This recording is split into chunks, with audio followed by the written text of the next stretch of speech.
وإذا تأهلنا لرحمة الله نلنا مغفرة الله. Apabila kita telah mendapat rahmat Allah, maka dengan rahmat Allah itu kita mendapat keampunan daripada Allah. وإذا رحمنا الله وغفر لنا أعتق رقابنا من النار.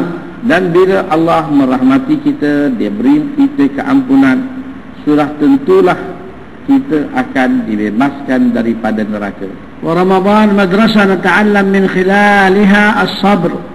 Ramadan adalah suatu madrasah yang mana tempat kita belajar untuk mendapatkan sifat sabar. والصوم ورمضان شهر الصبر والصبر جزاؤه الجنة. Dan sabar inilah bulannya, ganjaran sabar ialah syurga. ونتعلم من خلاله حسن الأخلاق. Kita dapat belajar bagaimana untuk mendapatkan akhlak yang mulia. نتعلم حسن المعاملة فيما بيننا. Kita belajar bagaimana kita nak memperelokkan muamalah sesama kita. وأن ندفع بالتي هي أحسن. Bagaimana kita nak menolak sesuatu dengan cara yang baik. ولهذا يقول عليه الصلاة والسلام إذا كان صوم يوم أحدكم فلا يرفث ولا يصخب فإن سابه أحد أو شاتمه فليقل إني امرؤ صائم إني امرؤ صائم أو كما قال عليه الصلاة والسلام. Kalaulah ada orang mencela kita, ada orang membuat hal dengan kita, kita jangan jawab dengan membalas celaan atau kutukan. Sebaliknya kita beritahu kepada mereka bahawa kita sedang puasa, saya sedang puasa. هكذا علمنا رسول الله كيف نتعامل فيما بيننا وكيف نتخاطب. Dan inilah antara apa yang baginda ajar kita, bagaimana kita nak berhujah, berhadapan dengan manusia. فإن جهل عليك أحد وأنت صائم فلتقل كما أمرك الرسول إني امرؤ صائم. Jadi kalau satu orang tak tahu siapa kita, tiba-tiba datang nak marah, nak tengkar kita, nak tempit, kencing kita, kita beritahu saudara, saya puasa. ما تقولش أنا الآن صائم بعد المغرب تعال في معك صياح. Jadi bukan makna kita kata sekarang ni saya puasa. Kalau nak bertengkar ke nak apa, nanti tunggu maghrib. وقال عليه الصلاة والسلام يعلمنا كيف نتخاطب وكيف نبتعد عن المكروه. فقال من لم يدع قول الزور والعمل به فليس لله حاجة في أن يدع طعامه وشرابه. Karena kita juga diajar untuk meninggalkan perkara-perkara yang makruh. Seperti mana disebut dalam hadis, siapa yang masih tidak meninggal perkataan-perkataan zur, iaitu dusta, maka bagi Allah tidak ada langsung perhatian kepada dia yang tidak makan dan minum. ولهذا ينبغي للصائم ويجب عليه أن ينزه لسانه من الكلام البذيء ومن فاحش الخطاب فإن ذلك ينقص الأجر والثواب. Jadi kita dalam keadaan puasa, kita kena jaga lidah kita ini daripada perkataan-perkataan yang terkutuk ataupun daripada suatu yang tidak disenangi oleh orang lain. فكما أن المسلم يصوم عن الحلال كذلك يصوم عن الحرام. Macam mana kita jaga daripada puasa kita dengan benda-benda yang halal dan kita mengelak daripada perkara-perkara yang haram. وليكن مطعمك وإفطارك على الحلال. Kita tengok makanan yang kita makan, apa yang disajikan, pastikan ianya sentiasa halal. فرب صائم ليس له من صيامه إلا الجوع والعطش والعياذ بالله. Karena ramai orang yang baginda bersabda, tidak ada apa yang dia dapat daripada puasa melainkan lapar dan dahaga. ورمضان محطة إيمان يتزود منها المسلم الإيمان لعامه كله. Dan Ramadan ni latihan iman, karena dia akan mendidik iman kita. Dengan latihan ini dapat kita manfaatkan iman kita untuk sepanjang tahun. ومن خلال رمضان يزداد الإيمان. Karena dengan Ramadan, dengan taat kita dalam ibadat Ramadan, iman kita akan meningkat. لأن الإيمان يزداد بالطاعات وينقص بالمعاصي. Karena kita tak tahu iman kita di mana meningkat atau menurun, maka dengan taat iman kita sedang meningkat. فعلينا dengan maksiat iman kita sedang menurun. فعلينا أن نجد ونجتهد فيما بقي لنا من هذا الشهر. Hendaklah kita berusaha atas apa yang masih tinggal daripada Ramadan. فقد كان الرسول عليه الصلاة والسلام يجتهد في رمضان ما لا يجتهد في غيره. Baginda Rasulullah sangat gigih dalam bulan Ramadan dan tidak pernah dilihat kegigihan begitu pada selain daripada bulan Ramadan. وكان يجتهد في العشر الأواخر منه ما لا يجتهد في غيرها. Dan lebih lagi kegigihan baginda pada 10 akhir yang tak pernah baginda buat seperti itu pada malam-malam yang lain. فقد سئلت أم المؤمنين عائشة عن حال الرسول في العشر الأواخر فقالت إذا دخل العشر الأواخر شد رسول الله مئزره وأيقظ أهله. Dan Aisyah pernah ditanya bagaimana perihal baginda bila masuk 10 akhir. Kata Aisyah, baginda akan ikat kuat pada kain baginda, iaitu kinayah daripada tidak bersama dengan isteri, dan baginda akan bangunkan keluarga baginda untuk mengadakan ibadat qiyam. فكان الرسول عليه الصلاة والسلام يتوجه مع أصحابه يتوجهون في العشر الأواخر للاعتكاف فيها في المساجد. Baginda akan mengatur langkah bersama dengan sahabat pada 10 akhir, mereka akan melakukan i'tikaf di masjid. وأصبح آلنا على خلاف ما كان عليه الرسول، فالرسول كان يتجه مع أصحابه المساجد ونحن نتجه في العشر الأواخر إلى الأسواق. Hari ini keadaan kita adalah terbalik. Kalau Rasulullah dengan sahabat berhimpun di masjid untuk i'tikaf, kita sedang keluar cari ke pusat-pusat membeli belah. فعلينا أن نجتهد فيما بقي من هذا الشهر. Jadi tuan-tuan yang mulia, perlulah kita berusaha atas apa yang masih tinggal lagi daripada Ramadan yang ada. وأن نتلافى ما حصل من تقصير.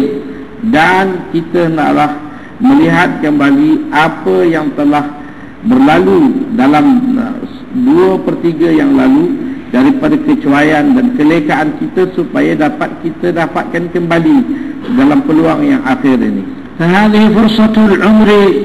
Ini adalah satu peluang untuk usia kita. قد ربما لا يدرك أحد منا رمضان آخر.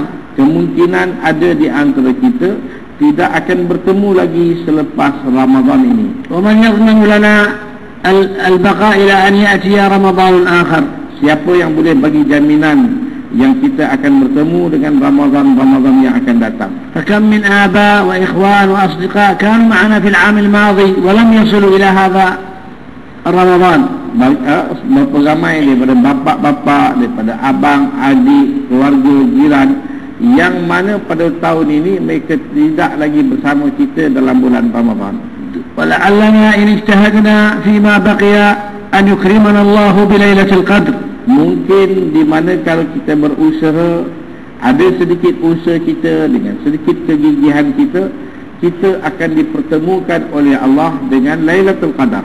فعلينا أن نجتهد لكي ننال من فضلها وخيرها. Kita naklah berusaha untuk mendapatkan kelebihan dan kebaikan yang ada pada malam Lailatul Qadar. فرب شخص معرض في أول الشهر مقبل على الله في آخره فيكون من المقبولين. Mungkin satu orang di awal Ramadan keadaannya tidak begitu teratur, tapi bila datang di akhir, dia sedang mengatur arah dia menghadap Allah Subhanahu Wa Taala, maka akhirnya dia dijadikan daripada kalangan mereka yang telah diterimanya Ramadan. ورب شخص مقبل على الله في أول الشهر ومدبر ومتأخر عن الله في آخره فيكون من المعرضين المحرومين.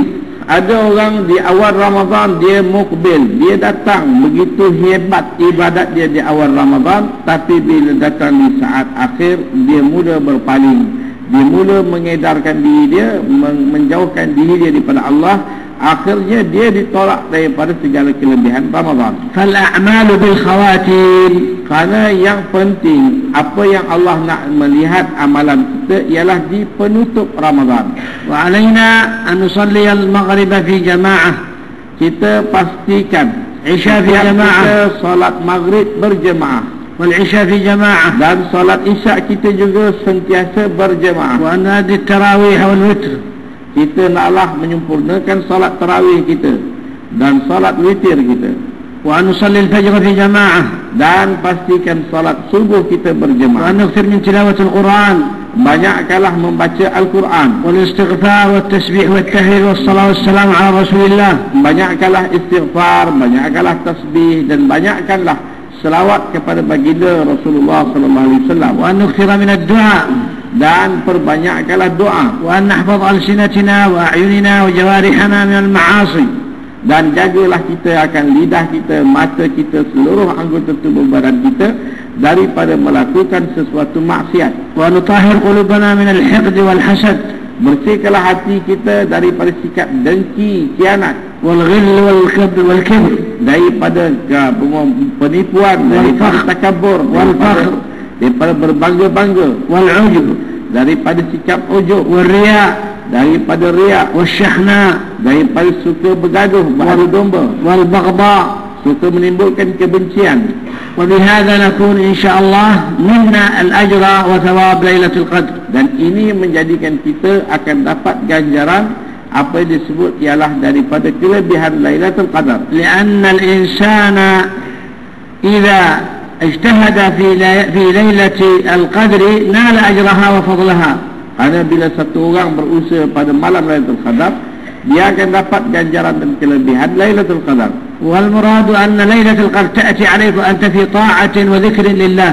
Maksudnya Lailatul Qadar datang, kita berada dalam taat, kita berada dalam ibadat kepada Allah. ولو اشترط أن يرى الشخص الأنوار والأشجار وغير ذلك مما يطلع الله من شاء من عباده على ما شاء. Tidak menjadi syarat untuk kita diperlihatkan sesuatu kejadian-kejadian aneh supaya kita dapat pada malam itu. فرب شخص يرى يطلعه الله على تلك الأنوار ولكنه ليس من أهل ليلة القدر.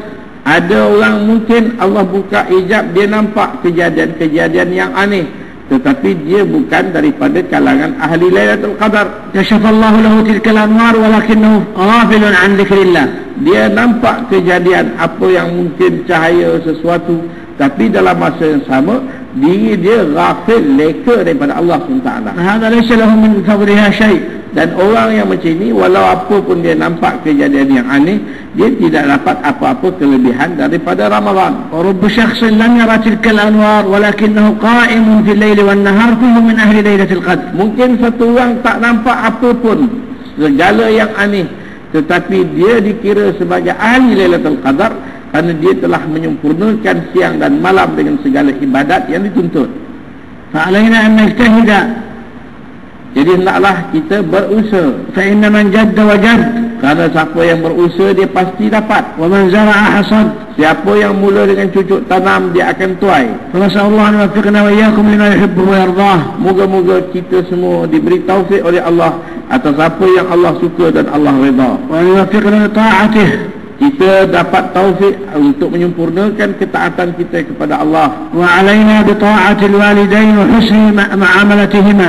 Dan bagi mereka yang masih ada ibu bapa, maka berikanlah perhatian dengan ketaatan kepada ibu bapa. فإن رضا الله من رضا الوالدين. Kerana Allah tidak redha tanpa keredaan ibu bapa. وطاعتهما من طاعة الله. Taat ibu bapa adalah daripada taat kepada Allah. وإن ماتا فلندعو لهما ونتصدق عنهما. Kalau ibu bapa kita dah meninggal, maka hendaklah kita mendoakan kebaikan untuk ibu bapa kita dan hendaklah kita bersedekah dengan niat ganjaran untuk ibu bapa kita.